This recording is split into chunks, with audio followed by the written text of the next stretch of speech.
అనుకోకుండా ప్రసాద్ ఆయేషాని చూశాడు.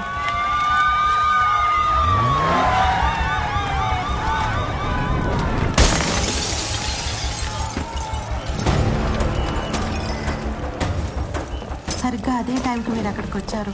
అది చూసిన ప్రసాద్ మిమ్మల్ని డైవర్ట్ చేసి చందన్ వాళ్ళ వైపు తీసుకెళ్ళమని నాకు ఫోన్ చేశాడు.